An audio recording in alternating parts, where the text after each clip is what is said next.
Before we jump right into this video, let me introduce you. The purpose of this report is to do a research regarding the concept of inflation and unemployment of Ghana and investigate the data of inflation and unemployment for 15 years, including the reason for the highest rate of inflation and unemployment in Ghana. In addition, this research is also about how Ghana takes action to control and solve the problem during the highest rate of both inflation and unemployment. The statistics show Ghana population in 2020. The population of Ghana in 2020 is 31,073,000 with 50,750,000 male and 15,323,000 female population. And Ghana is the second most populous country in West Africa after Nigeria. Gross national income for Ghana in 2017 in US dollar is and continuous increase until 2019 with gross national income is the total value added by all producers of the population plus any product taxes that are not included in the valuation of output plus net receipt of primary income such as workers' compensation and property income from abroad. This graph shows based on agriculture, industry and service in Ghana. In 2019, the share of agriculture in Ghana's gross domestic product was 17.31%, the industry contributed 31.99% and the service contributed about 44.14%. The main industry are mining, lumber manufacturing, cement, petroleum, food processing and many more. Based on graph, the national debt of Ghana is increased from 21.18 billion USD in 2016 until 51.53 billion USD in 2020. Currently, it is the country number 123 in the list of debt to GDP and 61 in debt per capita out of the 189 countries. Inflation. Inflation is known as a steady increase in general price level of goods and services consistently in an economy over a particular period of time inside the country. The ideal inflation rate must be below 4% considered as stable and cannot be 0% because it shows no development happening inside the country. This is the rate of inflation in Ghana from 2004 to 2019. The highest inflation rate is in 2009, which is 19.25% due to external shock, global financial crisis, and food price increase in 2007, plus the fact in 2008 was an election year.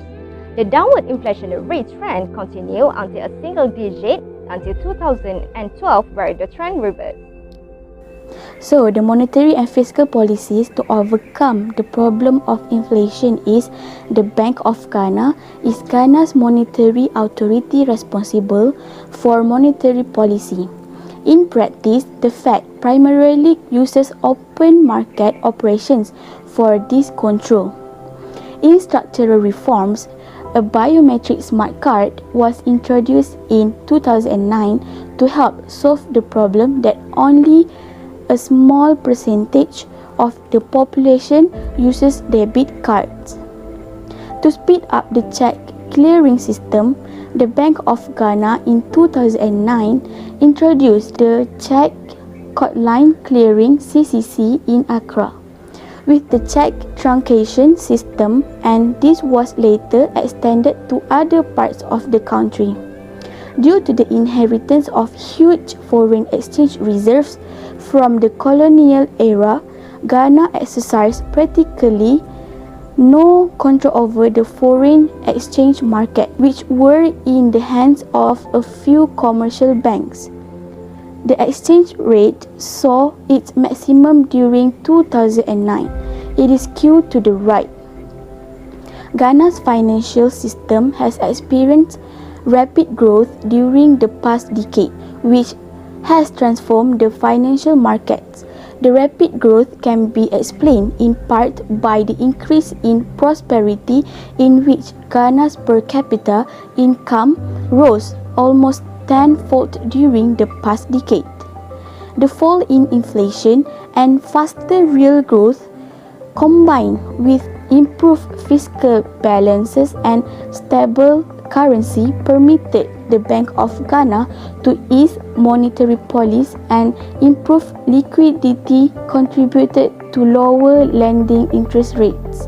Ghana's inflation rate was expected to be affected by the coronavirus COVID-19 outbreak.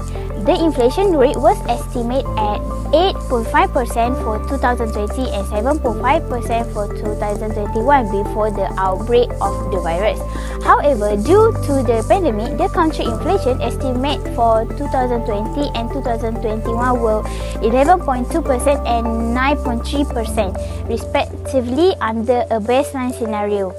Furthermore, on the assumption that the COVID-19 pandemic got even worse, the rate of inflation will reverse to 12.7% and 10.6%. It can therefore be seen that the study impact was estimated to increase both under baseline and a worst case scenario of COVID-19.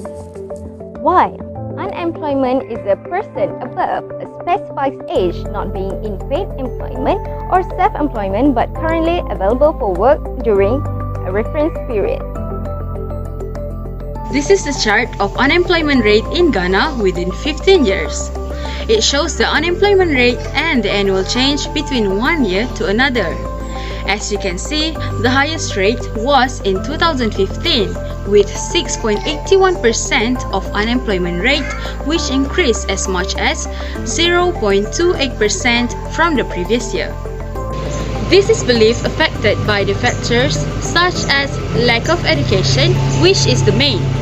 It is also caused by empirical analysis and white-collar job mindset, and last but not least, a cross-sectional estimation of a profit regression model. So, the monetary and fiscal policies to overcome the problem of unemployment is, as noted, Ghana has faced macroeconomic challenge, particularly related to its dependence on natural resources for economic growth, which also have contributed to the stagnation of its manufacturing sector. Many interventions have provided financial and technical support for household enterprises as a job creation strategy. However, research shows that these enterprises often tend to not grow and rarely employ additional workers, nor do they grow into large firms because of various constraints, including lack of the technical and business knowledge needed to effectively manage their business and expand, limited access to financing and limited access to large markets. On March 2020, Ghana Prime Minister for Finance delivered a statement to Parliament of Ghana on the economic impact of the COVID-19 pandemic on the economy of Ghana. This social and economic disruption has driven home some unavoidable no-nos that can no longer be ignored. The economy stated makes this the measure to prevent the spread of the virus rely heavily on access to clean water and basic utilities. The government announced a release amount of money worth to enhance Ghana's response plan and temporary subsidy for water and electricity. Impact government stimulus package on national debt. On April 2, 2020, the World Bank is providing 100 million to Ghana to assist the country in tackling the COVID-19 pandemic. The financial package includes 35 million in emergency support to help the country provide improved response system. On November 10, 2020, the World Bank approved an additional amount of 130 million from the International Development Association (IDA) for Ghana COVID-19 emergency preparedness and response project. On December 2020, over 20,000 people with disability have received psychosocial support, wheelchair, and protective equipment to prevent the infection. On March 30, 2021, the World Bank once again approved 100 million to Ghana Productive Safety Net Project 2. This project benefits over 1.6 million people inside the country. One of them is the poorest household, through providing cash transfer to 350,000 households. The conclusion for the report is the Ghana result reveal no significant association between unemployment and physiological distress. Rather, we found that part-time and full-time employees who were looking for a job were significantly more likely to suffer physiological distress for male and female separately. We didn't find a statistically significant relationship for either gender group. Next, four results gathered in this study demonstrate that IT has a significant impact on the reduction of inflation series in recent years and has reduced the percentage of inflation series considerably. It is largely implied that the implementation of an IT framework in Ghana has been success and has contributed in the change the conduct of monetary policy toward the best practice. That's all from me. Thank you for watching. Assalamualaikum. Bye-bye.